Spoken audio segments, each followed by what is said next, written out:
the broods the chicks and takes care of them until they can fly for about a month. So that's why we use that metric, males per, or chicks per male.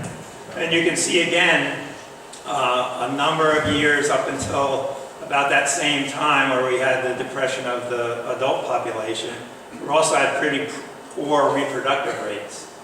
And it wasn't until 2013 or so that we had pretty much all the years since then, we've had a growing population. So seems like what we're doing up there is having a positive effect.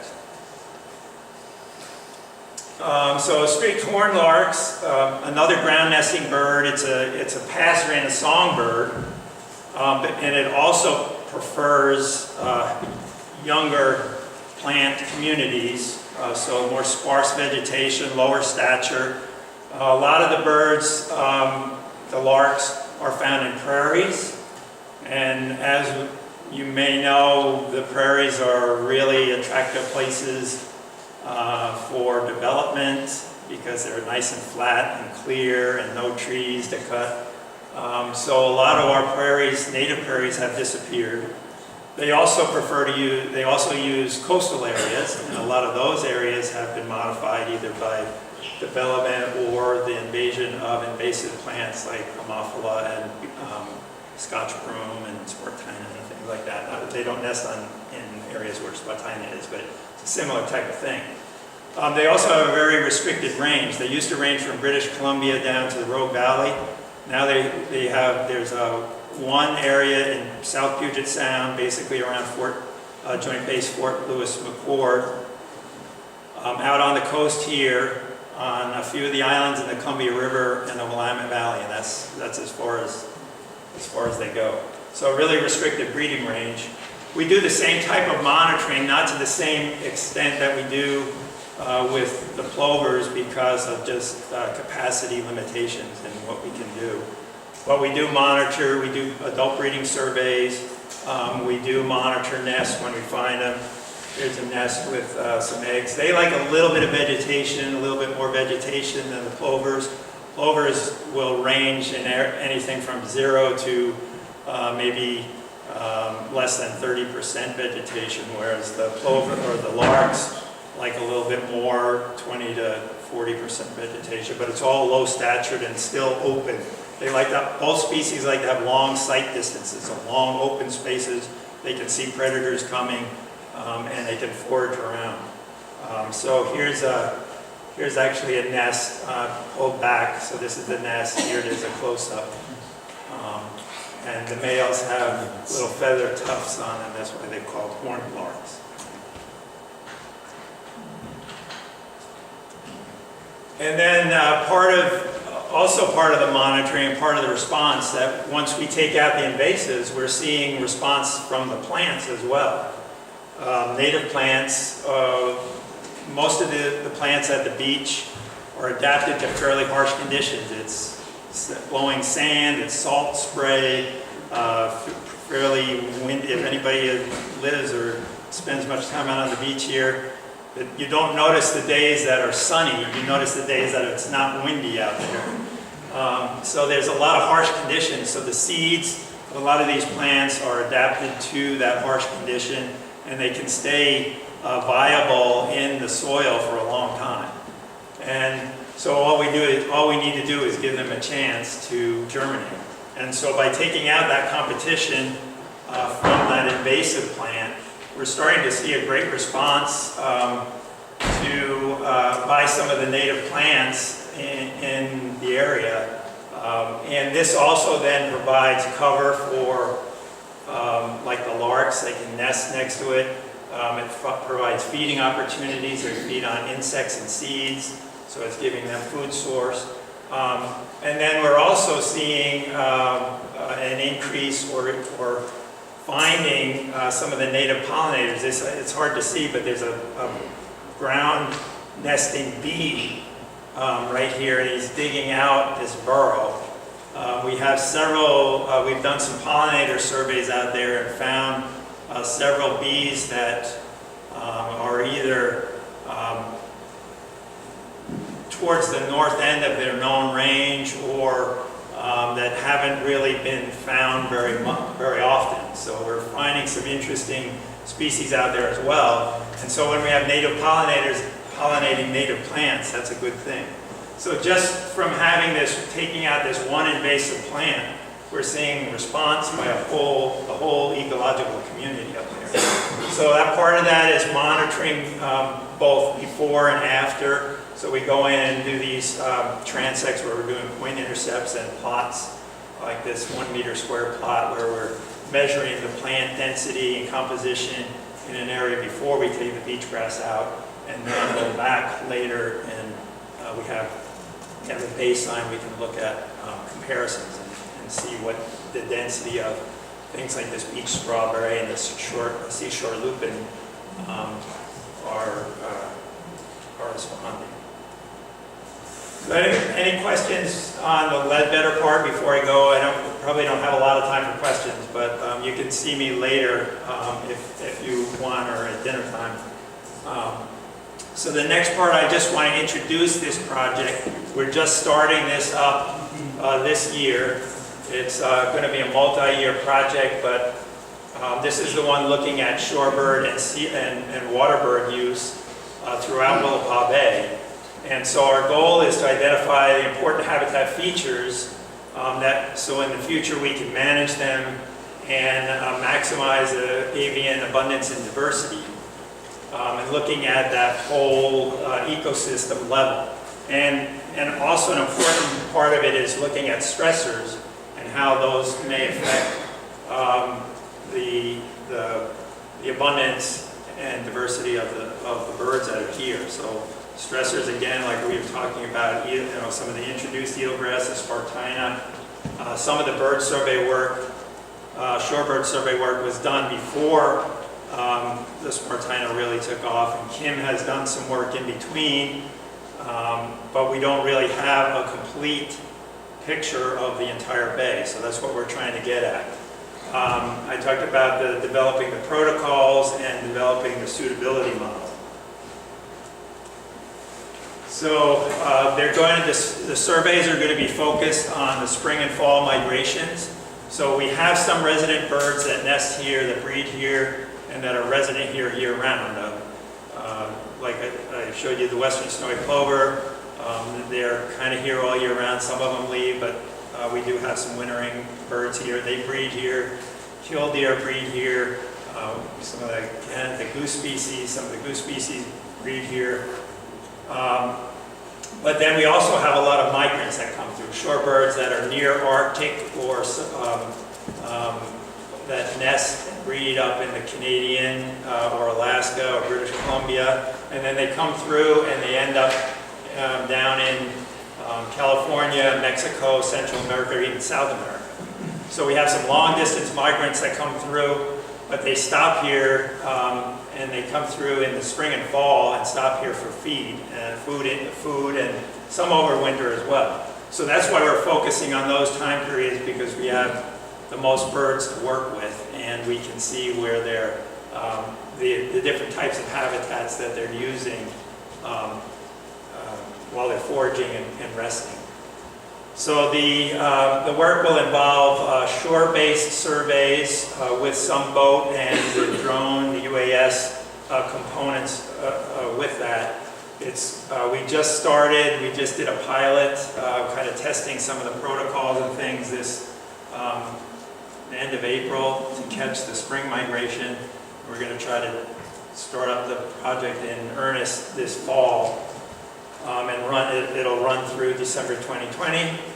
And it's a collaborative study, and this is the wrong version. I added WDFW, I left it out of the original one, or out of this slide, but a bunch of cooperators. We have the U.S. Geological Survey, Fish and Wildlife Service, obviously me, and others. We have Brett providing us some data, Tim, and several different capacities.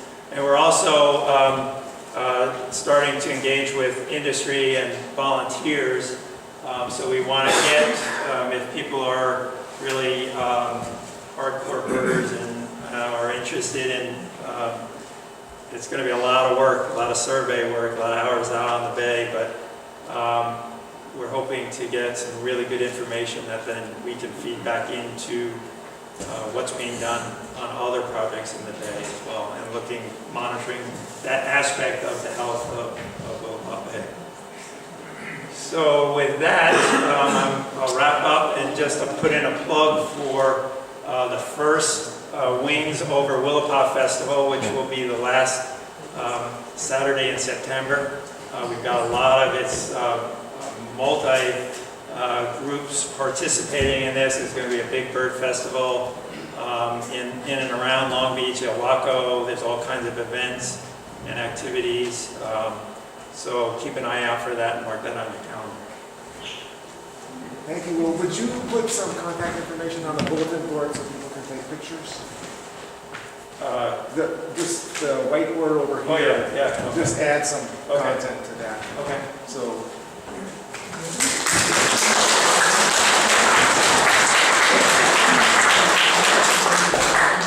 Okay, so we're running a little bit late. Food is probably getting ready as we speak. And we have one more presenter. Go for it, David. Excellent. So it looks like it's almost 4:30, and I think I can go through it pretty fast. And I know I'm also the person standing between you guys and food, so that's kind of scary. Okay, so I've been asked to talk about the Japonica Program. See if I can figure this out. I kind of pulled out a lot of the data because I thought it was towards the end and people just wanted to see pretty pictures. But I had some things I wanted people to see, and one of them was the difference between Zostra japonica and Zostra marina. So we actually have 6 species of seagrasses in Washington, and the 2 we're most concerned with down here in Willapa are the non-native dwarf eelgrass, the Zostra japonica, and the Pacific eelgrass, which is the Zostra marina. And there's a close-up picture that Kim provided. They're pretty easy to tell apart. Let's see if I can figure out the point. There we go. I usually just kind of talk in generalities. So Zostra japonica typically occupies the higher tidal elevations, so you can see up near shore. Here's a big meadow right here. This is also, the higher elevations is also where clam farming takes place, typically. This picture didn't turn out too well, but here's higher elevation japonica and then lower elevation marina here. You can kind of see how the marina, the native, prefers the swales. One other thing about japonica is it was originally kind of observed on a regular basis in the 50s, and I think the first reported documented occurrence of it I could find was in the 50s and actually in Willapa Bay. It's currently distributed between the Campbell River in BC and the Eel River, which is just south of Eureka. And kind of a funny personal story is I actually spent some time down in Humboldt Bay, and it was hard to find japonica down there, but when you do find it, they want to know about it right away, and they send people out on sleds to go pull it by hand. So there's not a lot down there, and it's harder to find. So why do we want to control Zostra japonica? Obviously, there's some good things about it. It facilitates native eelgrass, creates habitat for some fish and invertebrates, and it's a food source for some species of waterfowl. I think widgeon are something to kind of key in on japonica. And then the bad for it is it's ecosystem engineer. It's kind of similar to what Will talked about with how it increases sediment accretion and prevents tidal drainage, deteriorates habitat for shorebirds, especially shorebirds that are keyed in on species that are on bare sediment. Facilitates invasive polychaetes, and then our focus is on destroying the intermarsal clam beds. I always like to point this out whenever I go to meetings and meet with other people, is how each state deals with Zostra japonica, and it's handled differently in each state. So in California, it's listed as both an invasive and noxious weed, and the small populations there in the Eel River and Humboldt are actually pretty much mechanically pulled by hand. Moving north to south to North Oregon, it's not listed. It's like 100% ignored by land managers, and up here in Washington, it's listed as a Class C noxious weed. I believe, is that statewide or just in Pacific County? I don't know the answer to that. But this allows for the creation of an NPDES permit to control it. So the background on the permit, It was issued in 2014. It's a general permit, which means that anybody that owns commercial clam grounds in Willapa Bay can apply for it. So I'm talking to DNR about applying for the permit. It's specifically for the use of mazamox on clam beds, and like I said, Willapa Bay only. Here's a copy of the permit. I didn't know how well it would show up on there, but there's the title of it. This is available online. It has the issuing date of 2014. It actually expires in May of 2019, so we'll be working on renewing it this year. Another thing that's always important is what's the size of Willapa Bay, and everybody knows where Willapa Bay is here, and Kim gave me these and I provided them for a visual, but there's 70,000 surface acres, 45,000 intertidal acres, 9,000 acres of actively farmed grounds, and approximately 3,000 are used for clam cultivation. So here's an example of clam grounds treated for Japonica. I think this was a research site. This is 3 months after treatment, and then for control to occur and get these lines like this, you have to have direct contact for about, I believe it's 30 minutes.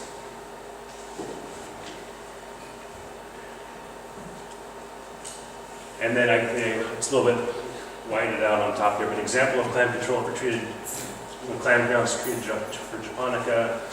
The treatments are actually highly precise. I think this is a great example of highly precise. You can see there's nothing here, there's nothing over here, and the treatments are only as precise as the people that spray the ground, so the guys missed it right here with their boom. This is another example, and this is also a research site. You have Japonica up here, Japonica down here, a little bit of Marina mixed in, and then here's the clam ground on the right that's been exposed. This shows the Marina that's still present, and the permit has a buffer in place for the native Marina, and it's a 30-foot buffer, and that's so normally you would see actually a buffer between the treated ground and where the Marina is at, not this close. But this just shows that how precise you can be, and that the Marina can be easily avoided. And I had more data, and I thought at the end of the day, nobody wants to see a lot more charts and graphs. And I was trying to decide how would be the best way to show that it's working. And I think one of the things is talking about how many acres are sprayed a year. So this is a 5-year permit. The first year was 2014, 294 acres were treated for clams. And then 2015, it was actually increased a little bit. And what happened there was all the clam growers heard how well it worked. And so we had more people join the program. But now in the 3rd year, which is 2015, and then 2016, it's around 100 acres. And that's kind of a maintenance treatment where they kind of got ahead of the infestation in the first 2 years, and now that I expect to see this kind of down the road, unless there's ideal habitat conditions or environmental conditions for Japonica to come back. So I think maybe in the 5th year there'll be a little bit of an uptick since there has been some good conditions for Japonica. So that's the data. So then I answer the question again, is it working? So all the reports I've heard from the growers, I think there's a couple of clam farmers in here today, is that it's been really positive. The visual, you can really see the results. We're seeing a reduction in sedimentation on the clam grounds, reduction in anaerobic conditions, and then decreases in clam predation. And then for the clams themselves, the productivity is increasing. So you're seeing larger and faster growing clams, increased recruitment of juveniles. Japonica's not there, they're able to settle down in the sediment easier. And then the other thing that's really important is middle distribution of clam size and age classes. And what I mean by that is, with Japonica on site, the clams may be multiple ages, but the big ones are stunted and they're same size as the little ones. So with Japonica removed, you see multiple age classes, which makes it easier for you to come in and predict, have harvests with mature clams on a rotation. So, with that, is there any good questions? That's the key thing, is the good ones. Yeah.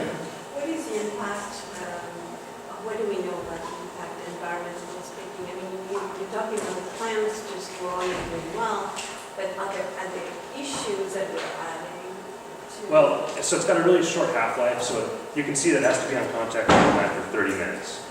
And so if you were to have a plant on contact for 30 minutes, it would definitely impact it. But it's not something that, you're going to have huge off-site impacts unless you saw a lot of water dragging it off. So the impacts are pretty minimal when they're on site on, well, good draining ground. And then there's safeguards in place in the permit to reduce any other environmental impacts, and that's all regulated by the Washington Department of Ecology. They're the ones that actually issue an NPDES permit, the National Pollution Discharge Elimination Permit. What is the name? What's that? What is the name of the? My name? No, Oh, the chemical is Mazamox. And Mazamox is the trade name Clearcast. Trade name's Clearcast. So, The good questions are the ones I don't know. Does anybody have those?